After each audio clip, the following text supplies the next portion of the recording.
tarder, on va démarrer l'activité d'aujourd'hui.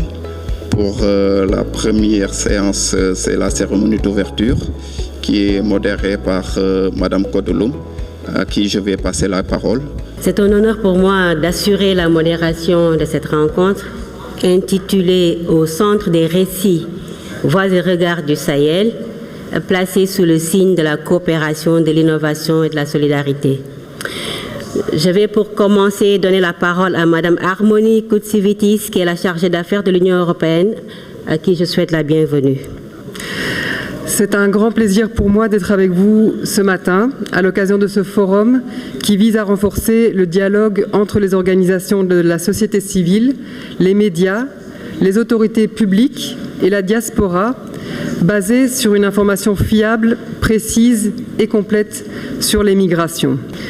L'objectif d'un format est de contribuer à une narration de qualité sur la migration en renforçant la coopération entre les organisations de la société civile, les médias, les acteurs étatiques et la diaspora, tout en menant des actions de sensibilisation et d'accompagnement des migrants. Nous allons maintenant du côté de l'autre côté en tout cas rejoindre Madame Julia Montfort, qui est journaliste et qui depuis un certain temps est responsable pédagogique de l'école de journalisme de Montpellier. Madame Julia, si vous êtes en ligne, la parole est à vous. Merci beaucoup. Bonjour à toutes et à tous. Je suis ravie de vous retrouver aujourd'hui. En fait, on a créé et lancé le 29 avril dernier la charte de Marseille pour un journalisme précis et complet sur les migrations. Et c'est parti d'un constat qu'il y a un souci dans le traitement médiatique des thématiques migratoires.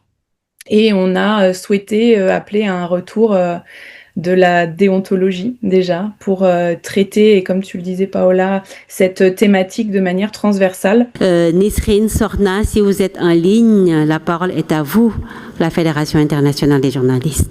Bonjour Kodo, bonjour tout le monde, ça nous fait un grand plaisir d'être ici aujourd'hui. C'était un grand projet et on est vraiment content qu'on a pu faire partie, et on a pu aussi atteindre nos collègues, surtout au Niger, vu que c'était une période un peu difficile pour nos confrères et consoeurs au Niger. Nous, on va commencer par présenter un peu le projet et notre partie, et puis Sokna va parler en détail sur un peu la perspective et les bonnes pratiques au Sénégal spécifiquement. Le Sénégal doit revoir sa politique migratoire. L'avenir des jeunes, c'est ici, puisque ce sont les jeunes qui doivent construire le pays, et le pays ne peut pas se faire sans eux. Et la manière de médiatiser la migration irrégulière au Sénégal doit prendre une autre envergure. Donc, trouvons des solutions durables qui devront impérativement inclure le développement économique, fiscal management, formation et inclusion des jeunes. Nous allons permettre à Gilles Basile du studio Upukai, Gilles que je salue, qui est producteur du théâtre radiophonique, une façon d'utiliser l'art pour s'adresser aux jeunes. Il est en ligne. Gilles, bonjour. Et Ibrahima Diouf qui est à mes côtés. Ibrahima Paparazzi BPM, et tu m'en diras qu'est-ce que cela signifie. En tout cas, merci d'être là, merci pour cette nouveauté, cette touche particulière, le théâtre radiophonique. Gilles, si vous êtes là, ou sinon, je commence par Ibrahima. Oui, je suis là, je vous entends, mais allons-y avec Ibrahima. On a réalisé ce podcast qu'on va sortir, qui va parler sur la migration au Sénégal. J'ai parlé avec un pote et il m'a expliqué son histoire. C'était un travailleur qui a acheté des motos et il louait ça à des boys. Donc il louait ça à des Jakartaman et tout. Et l'un des boys est parti vendre sa moto. Et c'était drôle à la base. Mais après on s'est dit, mais le boy il est parti où? D'ailleurs, de base il avait pris la moto pour travailler, mais il est disparu. Il a vendu la moto. Il est parti. Donc, ça nous a fait un bon scénario. On s'est inspiré de ça. On veut pas vous spoiler l'histoire, mais voilà, mis quand même beaucoup la migration intra-africaine en avant. Et Ibou, qui est là, qui joue son propre rôle, découvre aussi de nombreuses choses sur la migration, qui peut-être au début pensait un peu ce qu'on entend le plus dans les médias, tout le monde part en pirogue vers l'Europe. Et donc au fil du scénario, les personnages qui déconstruisent aussi un peu leurs a priori. Voilà, on pourrait en discuter pendant des heures de tout ce que le tournage a suscité de discussion.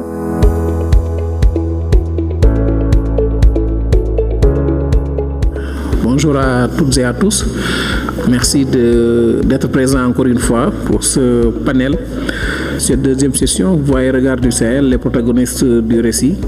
Avec comme modérateur, je me présente Abdelaziz Ban et on aura tout à l'heure la production de connaissances avec les profils migratoires du GRDR au Sénégal et à l'université de Niamey au Niger.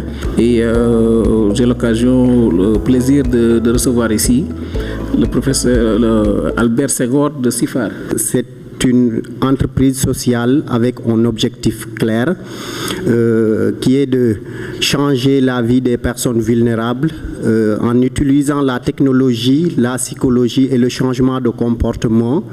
Nous aidons les gens à acquérir les compétences et la confiance nécessaires pour avoir un impact positif sur leur communauté. Vraiment, merci beaucoup, M. Albert Senghor de CIFAR. Et je m'en vais tout à l'heure donner la parole à Carmen. Dans le cadre du projet Informa, nous avons travaillé en étroite collaboration avec l'association Diadem. Aujourd'hui, je suis accompagnée par Pape Moussa Sall, qui est le coordinateur du programme Origine et du projet Informa au niveau des Diadem, et aussi par deux capitaines de l'information. En fait, ce sont des relais communautaires qui sont Abdou Karim Ndiaye et Mamadou Diagne, qui nous accompagnent aujourd'hui aussi pour nous expliquer aussi un peu les retours des communautés avec lesquelles on a travaillé dans le cadre de ces projets. J'ai participé à des sessions de formation, puis aller faire des causeries avec la communauté directement. Grâce à cette formation, j'ai pu avoir d'autres opportunités pour mieux cerner déjà mes thématiques par rapport au théâtre que je fais, mais surtout de pouvoir recueillir ce que la population pense de la migration. Tous les gens savent notamment les dangers liés à la migration, aux routes migratoires, mais comme Carmen l'a si bien dit, c'est par manque d'alternatives. Pas de questions? Oui, allez-y. Merci pour les différentes présentations du projet et de tous les intervenants. C'est très intéressant. Alors moi, du coup, j'avais une question particulièrement pour le Sénégal. Je sais que sur la question migratoire, c'est un peu au cœur des priorités politiques actuelles, je pense. Et du coup, je me demandais un peu comment les différents ministères ou directions du Sénégal ou des 3 pays concernés ont été impliqués dans le cadre de ce projet et quel a été leur niveau d'implication.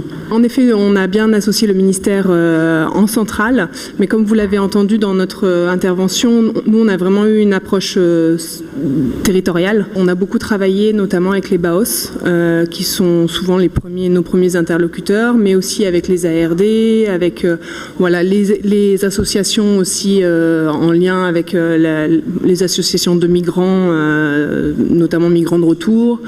Donc il y a quand même localement, en tout cas, des représentants qu'on peut associer, qui sont plus ou moins bien représentés en fonction des territoires.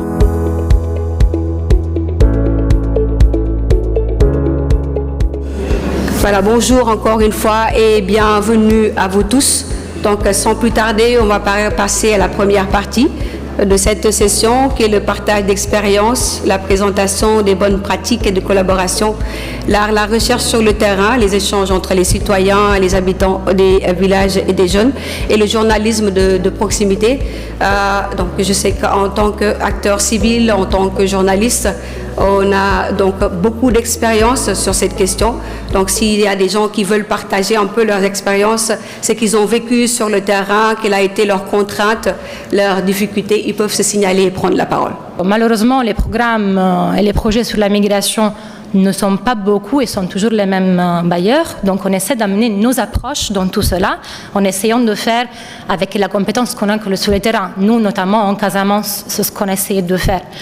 Mais on s'est rendu compte de la réalité frappante de ce que vous étiez en train de dire, c'est-à-dire que tu peux aller à la rencontre d'une certaine, à travers un processus de recherche participative de personnes qui auraient cette vision, mais finalement, ils abandonnent leur projet. On va voir dans une contrée, il y a un tel acteur, il y a aussi un autre acteur, donc il n'y a pas une synergie d'action et aussi, il n'y a pas aussi l'accès à l'information, c'est-à-dire s'il y a des enquêtes qui sont menées ou bien s'il y a des évaluations qui sont faites, c'est-à-dire l'accès à toutes ces informations n'est pas du tout évidente, que ce soit pour les journalistes ou même pour les chercheurs. Voilà, nous sommes arrivés au terme de ce forum qui se clôture avec cette table ronde.